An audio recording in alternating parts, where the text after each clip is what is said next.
आता काय करतात तर आता करायला लागली या ठेसा आणि छोकुलीचा बाप भाजी खाताय भाऊजी तर सुकाट खात्यात वाटतंय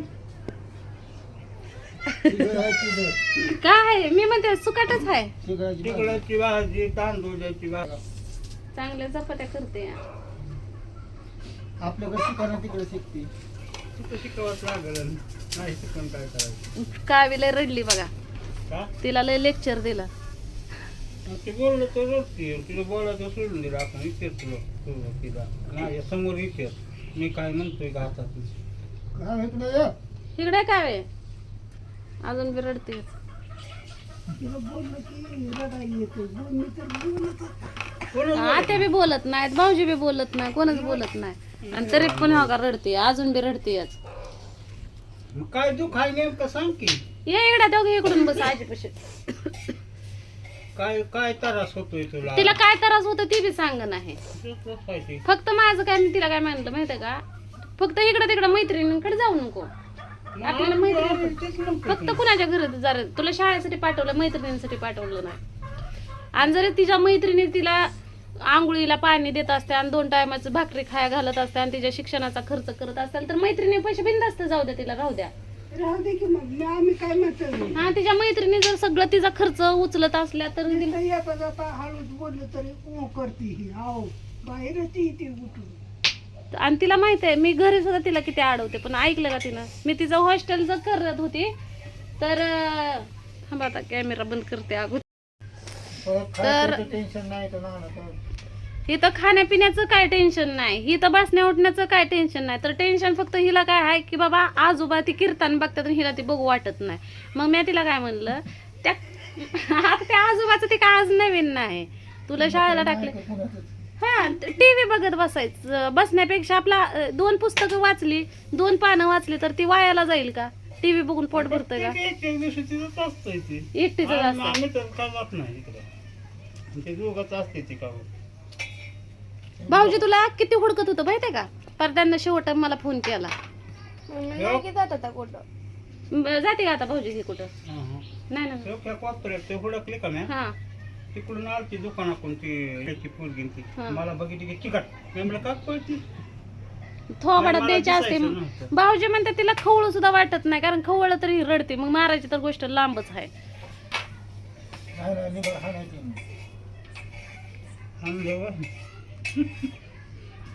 ते भाऊजीला पण वाटतं भावाची पोरगी हाय आपण तिला दम दिला ती जर नाही राहायचं इथं म्हणले तर त्यांचं पण हाल ह्यांचं पण लुस्कान म्हणून भाऊजी जास्त तिला म्हणजे दम बी देत नाही काहीच म्हणत नाही तिच्या मनासारखं पण हिनं पण समजून घेतलं पाहिजे बा आपला चुलता काय बोलत नाही किंवा आपल्याला आजी आजोबा पण काय बोलत नाही आणि सगळीजण माया करतात असं बी नाही खाण्यापिण्याचं तर इथं बिलकुलच काय नसतं काहीच बोलत नाही तिला ती वेळेवर येतच नाही इथं.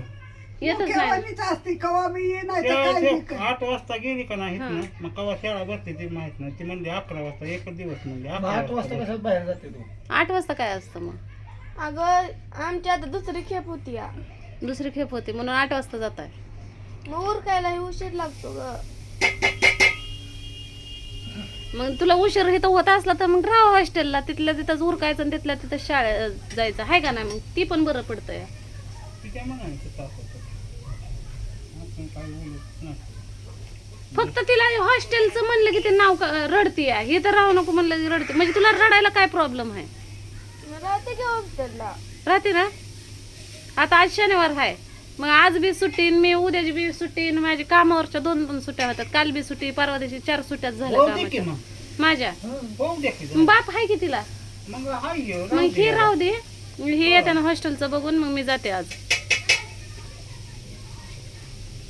बाप बी काल 1 दिवस आणला परवा दिवशी याला उशीर झाला काल इरबळ मासं धरलं त्यानं झालं तिकडे छोकलीला भेटायला गेले तिथं मुकामच पडला ती झोपली होती काय कुठं घरी घरी झोपली नाही कपाटी आवरून हे वाट बघत बसली होते आणि हे गेला मासा धरायला हाय नमस्कार everybody how are you how do you do I am fine everybody बऱ्याच दिवसानंतर हे ब्लाऊज घातला बघा अंगात लय ढिल्ला झाला होता मशीनवर टिपाही मारल्या काय काय सामान न्यायचं ते पण हे केलं हा आता नेमकं का नाही जिबीच्या शेंड्यालाच का नाही बारीक फुटकुळ्या आल्या त्या आणि कसं तर काय ते तर थोडासा आवाज वाढला की लगेच का नाही चावण फुटल्यासारखाच आवाज येतो. तर तसं तर माझा पहिल्यापासून एक निर्णय होता, पण पोरगी पण ऐकत नव्हती. कसं आहे आमच्या घरामध्ये एक जगाचं मला माहीत नाही, पण आमच्या स्वतःच्या घरामधली एक तुम्हाला कंडिशन सांगते खरे. बोललं तर रडायचं, उलट बोलायचं. लहानपणापासून जितकं प्रेम दिलं ना मी ते माझ्या आता अंगलट आलेलं आहे. त्याच्यामुळं माझं सहजासहजी त्यांच्यासमोर जसं घडत नाही ना तोपर्यंत माझं कुणीच ऐकत नाही. जोपर्यंत त्यांच्याबरोबर लोकांना काय बी सांगितलं ते पटकन डोक्यात बसतं. काय माहिती आमच्या फॅमिलीला काय असला आजार आहे का त्यांच्यावर नाही सांगता पण येणार नाही, कारण माझं मन वेगळं असतं. आणि मला काय वाटतं माहिती आहे का, सगळ्यांना व्यवस्थित ज्याच्या त्याच्या मार्गावर ज्याच्या त्याच्या परीनं सरळ मार्गावर असावं आणि सगळ्यांच्या मर्जीनं असावं. आता तुम्हाला सांगते, छोकलीनं माझं नाही ऐकलं, तिचं 1 वर्ष बुडलं का नाही. मला हॉस्टेलला नाही जायचं, मला इथंच राहायचं. इथं पण मैत्रिणींचा ना इथनं तिला घरातले काम नव्हते करत काय नाही. त्या काय मला तिला तिकडं स्वातीकडे पाठवलं होतं आष्टेला. बरं तिथं पण चुलता ही काय कोण बोलला असं चुलता म्हणा चुलते म्हणा तिकडं शाळेला नाही जायचं. परत आणली. त्याला दोष फक्त आईच असते.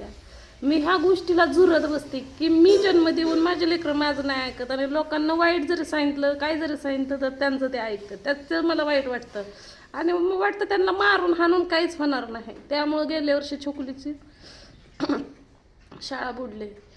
आता ते झालं छोकलीचा विषय. आता हे झालं कावीचं पण मी तिचं मला माहिती होतं की कुणी कुणाचं नसतं आणि आपल्या लेकरांना आपलं ऐकावं.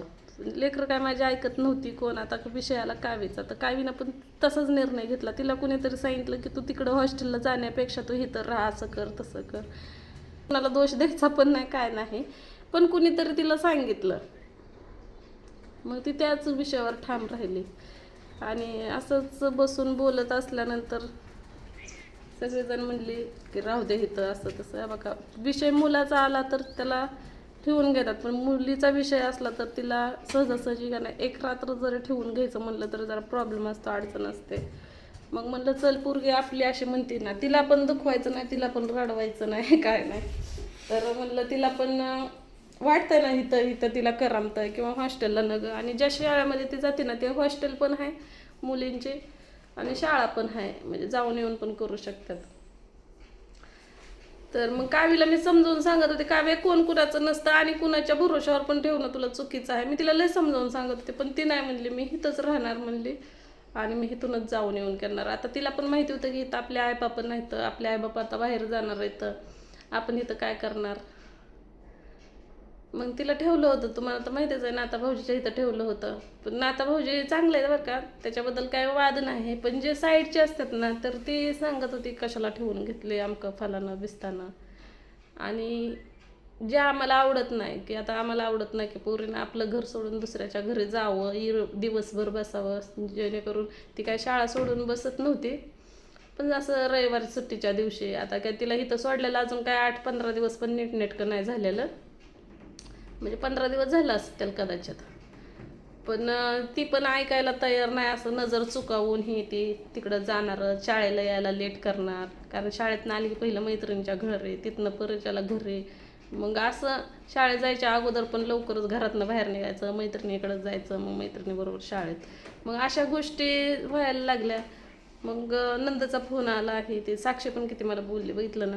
मग पहिली गोष्ट तर मी म्हणत नाही की अशा गोष्टी होत्यात की पोरीला ठेवून घेत नाहीत, पण एक जबाबदारी असते. जबाबदारीच्या नावाखाली माणसाला त्रास होत असतो. पण मी त्यांच्याबरोबर चांगली राहते किंवा मी त्यांच्या गरजेलाही ते उपयोगी पडत असेल कदाचित, त्यामुळं ती त्यांचं धाडच होत नसेल मला बोलायचं.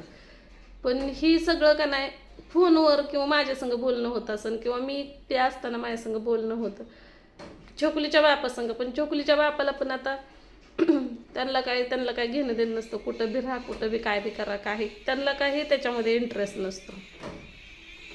त्याच्यामुळं का नाही मी म्हणलं चला आता ते पण ठेवून घ्यायला तयार आहेत, ही पण राहायला तयार आहे. मग मीच कशी जोर जबरदस्ती करणार. कारण मी जर नाता भाऊजीच्या समोर जर कावीला म्हणलं असतं नको नाही इथं ठेवायचं, तिला हॉस्टेललाच पाठवायचं, तर भाऊजीला पण वाईट वाटलं असतं. बघा आम्ही लेकरांना एवढा जीव लावतो तरी पण राधे अशी करते नाही का, ठेवत नाही काय नाही, मग आमच्यापाशी काय प्रॉब्लेम आहे असं तसं. भले ते मला बोलत नसताल पण त्यांचा निरोप असून दुसरीकडं म्हणून दुसरी मला सांगत होते. मला काय आता नाता भाऊजीला दोष द्यायचा नाही, कारण ते चांगलं आहे, त्यांच्यामुळं आपलं चांगलं झालेलं आहे. पण मी ज्या वेळेस कावीसमोर हे सगळं झालं ना, मग कावीला मी म्हणलं, बघ काव्या, मुलगी कुणाची पण असू दे, सांभाळायला लय अवघड असतं. आणि त्यात मध्ये म्हणलं तुमची डोकं असं आहेत की तुम्ही तुमच्या स्वतःच्याच मनानं चालवता. तुम्हाला आता भाऊजी तिला ओरडत होतं वाटतं की नको कशाला लोकांच्या घरी जाते म्हणून तिला ओरडलं वाटतं, तर ती रडायला लागली. मारायचं तर लांबचीच गोष्ट. मग भाऊजीनं इथं तिथं काय तर सांगितलं असेल की पोरगी ऐकत नाही ते, मग ते सगळेजण माझ्याच ह्याच्यावर मस्तकावर खपर फोडायला लागले. आता घेऊन जायचं बारामतीला म्हणलं तर ते आता तिच्या समोर कालवा व्हायला लागला म्हणून आता ती तयार झाली, या बारामतीला पण येते, नाही तर हॉस्टेलला तर राहते. आता बारामतीला न्यायचं म्हणलं तर प्रश्न असा आहे की मी पण 11 वाजता येणार, ही पण 11 वाजता, मग तिथं तर ओळखी पण नाही, तिथं ते कोणाच्या घरी जाईन काय, मग परत तिला तिथं करणार नाही, परत मग तिचा निर्णय अजून बदलणार नाही, मी हॉस्टेललाच राहते, मी काही तर राहू शकत नाही. मग तुम्ही सांगा, इथनं दाखला काढायचा, बारामतीत न्यायचा, बारामतीतनं काढायचा, परत कुठल्या हॉस्टेलला न्यायचा, तिथं बी नाही राहायचं म्हणले किंवा आमचा निर्णय बदलला परत. म्हणजे अशा गोष्टी होत्यात हो. आणि ह्याचं खबर फक्त माझ्या एकटीवर फोडतं. मग मी काल कावीला समजवून सांगितलं की कावे, बघ, नानाची पण इच्छा नाही म्हणलं तुला ठेवून घ्यायची, पण नानाचं धाडस होत नाही म्हणलं मला सांगायला की माझ्यापाशी पोरगी नको. जे बाहेरचे लोक आपल्याला एवढं म्हणजे मला बोलतात, तुम्हाला तर कोण बोलत नाही म्हणलं, पण मला एवढं बोलतात की तुझं लेकरू तुझ्याजवळ राहू दे, किंवा तू दुसऱ्याच्या भरोश्यावर का ठेवलं. आणि दुसऱ्या मुलगी सांभाळणं म्हणजे लय मोठं रिक्स काम असतं. आणि त्यातमध्ये तुम्ही म्हणलं ऐकत नाही, कारण तुमचं मैत्रिणीशिवाय पान हलत नाही. मी जन्म दिलेले आई असून म्हणलं आतापर्यंत तुम्हाला मी किती वेळा सांगितलं की मैत्रिणी मला आवडत नाही. आपलं घर, हा, तुम्हाला अभ्यास नसतो त्या दिवशी तुम्ही घरातले काही पण कामं करा, तुम्हाला काम करू वाटत नसेल तर तुम्ही आपल्या घरात दारात अभ्यास करा, पण कुणाच्या इथं जाऊ नका. पण तुम्ही ऐकता का? नाही. कारण म्हणलं हे सगळा गोंधळ म्हणलं फक्त तुमच्यामुळं होतोय म्हणलं. तसं तर म्हणलं मला सवय नाही कुणाच्या घरदारी जाऊन बसायच्या, मी कधी कुणाच्या, अजून मला शेजारणीचं नाव सुद्धा माहीत नाही. मग अशा गोष्टी असतात. तेव्हा ती कुठं तयार झाली तिच्यासमोर झाल्यामुळं. आणि मी तर बोलून बोलून बोलून किती बोलणार, माझा हात उचलत नाही मारायला. आणि मी जर मारायला लागले तर मला असं वाटतं की एखादा जर फटका डोक्यात लागला, कुठं लागला, कायचं बघा, राग थोडासा असतो पण रागाच्या भारात कोणत्या पण गोष्टी होऊन जातात त्या. मग रागाच्या भारात मी स्वतःला सनिताप करून घेते, पण ह्यांना 5 बोटं लावत नाही. मग कुणी पण असो, नवरा असो, लेकरं असो, ह्यांना मी स्वतःला सनिताप करून घेते, पण हे करत नाही. मग आता कुठं काय बी तयार झाले बघा हॉस्टेलला जायला, आहे ना काव्य, इकडं या, इकडून ये की. मग मला व्हिडिओ तिला व्हिडिओमध्ये वाटत नाही, कारण काय कमेंट्स अशा पण आल्या की कावीला पारोश असल्याने दिसते, आंघोळच करत नाही, हे ते. पण माझी काव्य मॉडर्न आहे, मॉडर्न ब्लॅकबेरी आहे का नाही काव्य. तर कावी झाली बघा हॉस्टेलला जायला तयार. तर कावीची तयारी चालू आहे आता, हॉस्टेलला तिला नेऊन सोडते, कारण मला पण आज जायचं आहे. तर भेटू आपण आता पुढल्या व्हिडिओमध्ये कावीची तयारी करायला. आताच आवरलं आहे माझं, आता चहा पिते आणि कावीच्या तयारीला लागते, आहे का ना. म्हणजे माझं पण लय दिवस काम झालं, बुडायला लागलं, कारण माझे पण 1500 रुपये आहे, मला ते बुडवू वाटत नाही, पण इलाज नाही. कारण हे तर लेकरांचं बी बघायचं, तिकडं नवऱ्याचं बघायचं आणि स्वतःचं पण बघायचं. मी एकटी तर कुठं कुठं फिरणार, कारण ह्यांना जर पैसे दिलं की तुमचं तुम्ही बघा म्हणलं की हे बी कुठं तरी हे तिसऱ्याच नादाला लागतं, लगे दारू पे, मासं धर. लेकरांना पैसे दिले की लेकरं बी चॉकलेट बिस्किट खाणार, कारण पैशाशिवाय तर कोणचे कामं होत नाही. पैसा तर हे स्वतः कमवत नाहीत, आणि मी दिलेल्या पैशाचा कसा उपयोग करायचा हे पण ह्यांना माहीत नाही. त्यामुळं मला तिथं जागायला यायला लागतं. आता मी हिथं आहे तर तिकडं माझं काम बुडतंय, तिकडं रूम भाडं चालू आहे का नाही, तुम्ही सांगा. आणि तरी पण त्याच्यात मीच टार्चर होते पब्लिकच्या नजरेत, आणि घरच्यांच्या तर नजरेत अशी आहे की राधीमुळं तर वाटोळ झालं आहे. राधी वाटोळ करते किंवा राधीमुळं वाटोळ झालं आहे. तर चला भेटू पुढल्या व्हिडिओमध्ये. आता घेते मी चहा पिऊन, चहा आपला उकळतोय. घरात लाईट नाही, उकळा ते लाईटीवरले शिगडे आहे, कारभार उकळवायला लागला त्याच्या, लाईटीवरले शिगडे आहे, असं होतंय. तर चला भेटू पुढल्या व्हिडिओमध्ये.